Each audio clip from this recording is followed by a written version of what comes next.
background of the fact that we are still studying very closely the implications of the medium-term budget policy statement for higher education, for post-school education and training. Of course, to review the policy each year so as to make sure that we adapt to changing circumstances and we are able to lead from the front.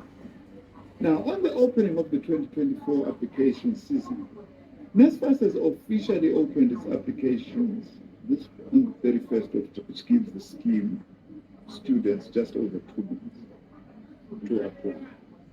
We urge students to apply for NSFAS. That's their future, those who qualify. And no one must be misled into not applying. The only way to access NSFAS is through applying. Now that we are open, we are calling upon all prospective students to apply.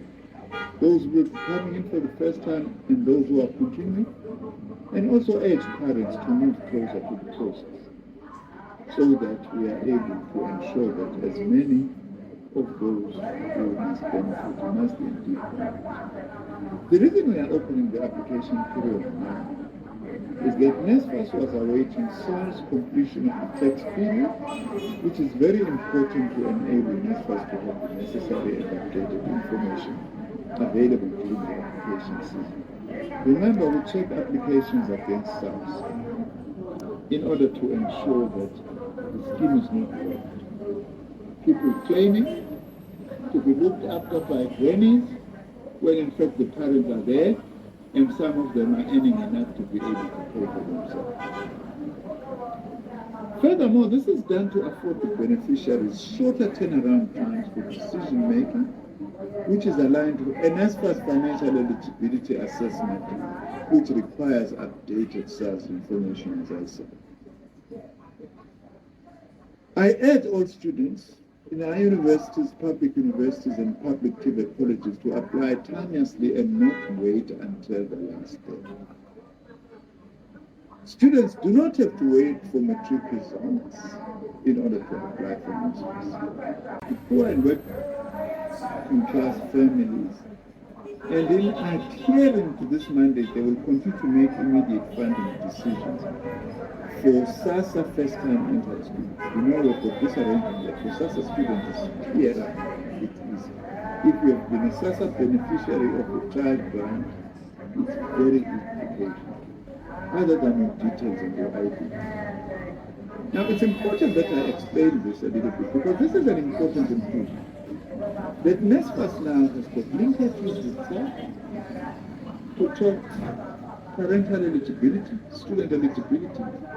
We also now have got interaction with data from Home Affairs, and that we also have, as I have said, access to data from SASSA. This is a big improvement, because one of the challenges we are still having as government is those who apply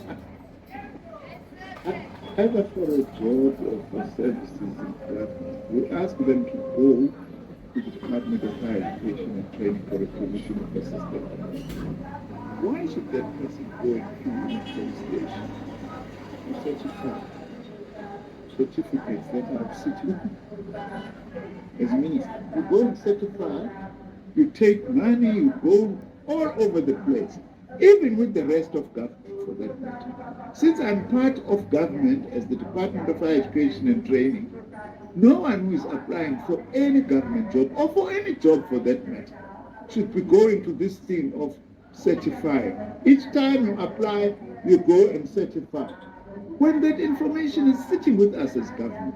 So what we are doing here is really trying to improve in this instance that NSFAS will be able to check for itself in terms of the necessary details. This is progress by government and on our side. Now, this, as I say, is due to improve third-party relations, SASSA, SARS, and the Department of Home Affairs. But, please, let's not use this to take a chance, because we're going to check. If you rob NSFAS, we're going to come for you.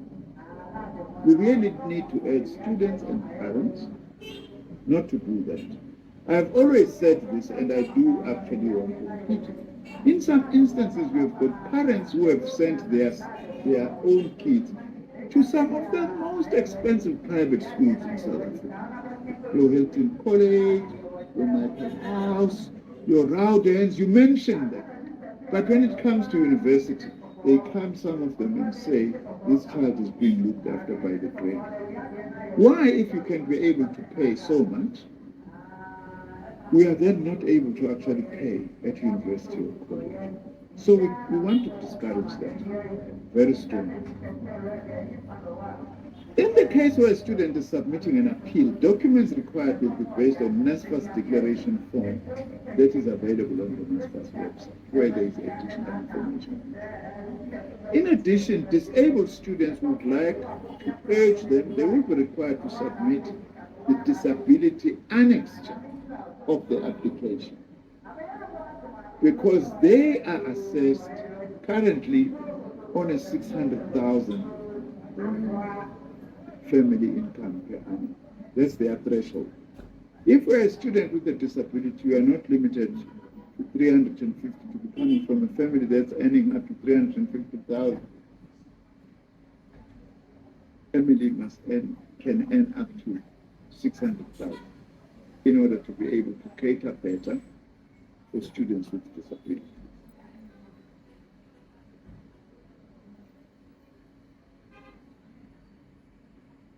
I urge all applicants to provide accurate parental information when applying, so that when validations occur with Home Affairs, students can be funded timely.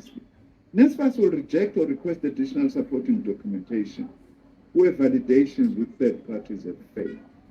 All first-time applicants will be able to appeal as soon as they are rejected. However, the returning students and continuing students will only be able to appeal from the end of November, as NSFAS is still improving the processes so that students have multiple reject reasons and appeal at once, instead of the current process where they've been rejected at different points in the application value chain. So we don't want to say we apply, we've been rejected, and then we go and check something else, we have been rejected. We want to do it all at once to see if students do actually meet the criteria, in order to speed up the allocation of resources in the case of students who have been approved. In 2023, the scheme continued to fund SASSA beneficiaries in real time. SASSA beneficiaries account for 35% of the funded NSFAS students. Also, I must say this is government doing very well, because these SASSA beneficiaries are those who have been receiving the child up to 18 years, which means then if they then get accepted at a college or a university, they then continue being funded by that. They don't pay, which is the commitment of this government to look after the children of the working class and the poor in particular, from birth at the very least until the first post-school education and training qualification.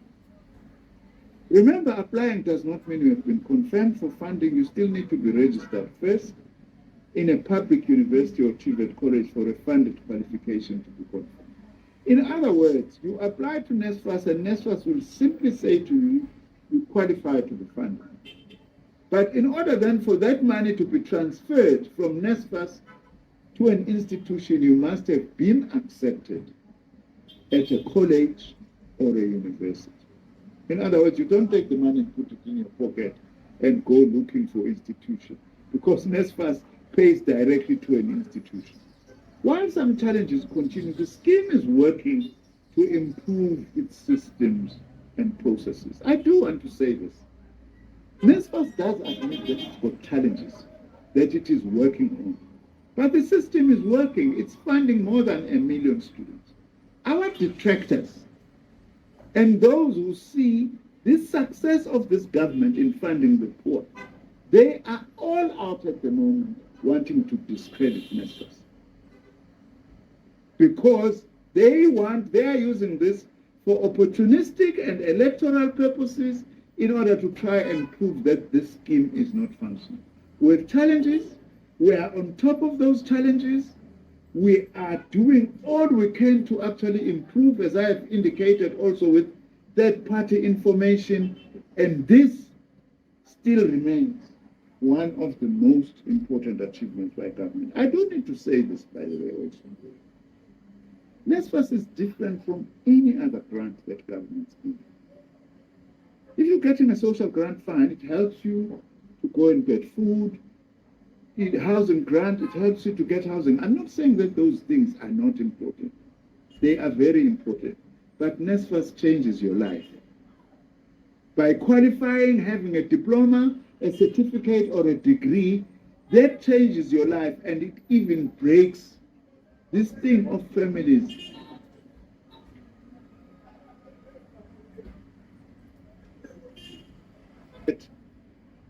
This scheme is continuing, and government is committed to it. I'm also pleased that NSFAS now has a mobile app, which is another improvement, that can be downloaded on iOS, Android, and Huawei to apply for NSFAS funding. The entity is also planning on rolling out a strategy that will improve its query handling processes. I have said to NSFAS very clearly, to the chair and the board and management, NSFAS must be amongst the fastest institutions to respond to queries and appeals. Students, applicants must not stay for weeks without knowing whether their appeals are there. Of course, we still need to improve our IT systems, but even without IT systems, we can go a long way. That is why also I would like to use this opportunity. NSFAS is an entity that has got its own board, its own management, but I have a right to appeal as minister directly to staff at NSFAS. Please work even harder, because the work you are doing is actually supporting changing the lives of the children of the working class and the poor. I urge all NSFAS staff to do all they can, because no matter what changes we make here, if they do not commit to actually be doing the work that they are supposed to do. I'm not saying they're not doing any work. We appreciate that they are doing work, but I urge them to even work harder so that we are able to address these very important matters that affect the children of the working class and the poor.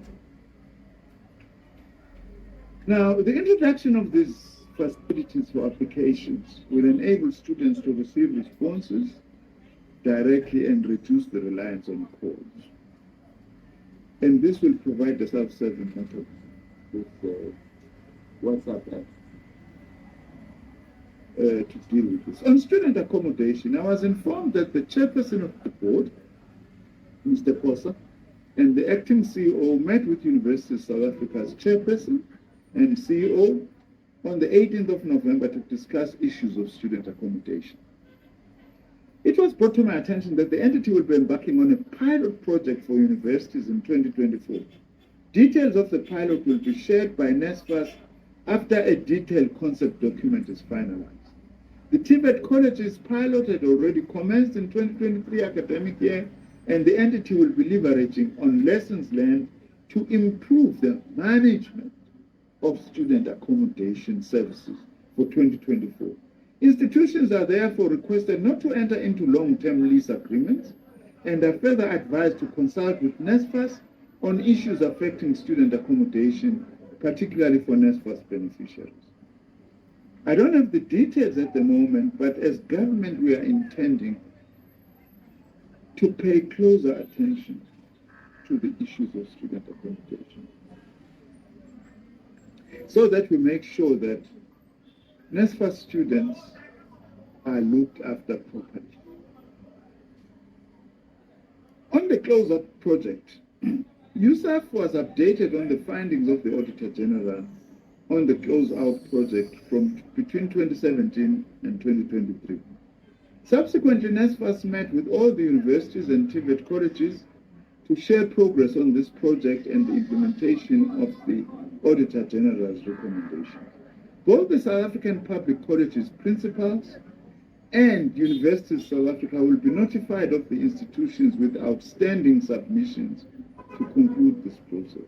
I wish to urge all our institutions to work with NSFAS to ensure that this project is concluded without any further delays.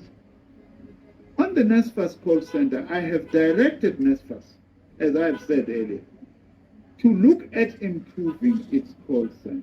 There are just still too many complaints about the NSFAS call center. NSFAS call center can't afford to falter.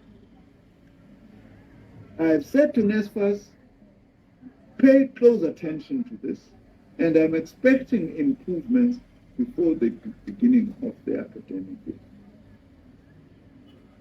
Very briefly on the comprehensive student funding model, which also aims to address the issue of the missing middle, I'm delighted to report that the comprehensive student funding model proposals are in the process of being finalized by Cabinet, and more details will be provided on this development, hopefully before the end of the year. In conclusion, and in closing, I would like to urge all young South Africans aspiring to attend our public TVET colleges and universities from 2024 to utilize the online application system and other access points to apply on time for funding, to ensure that decisions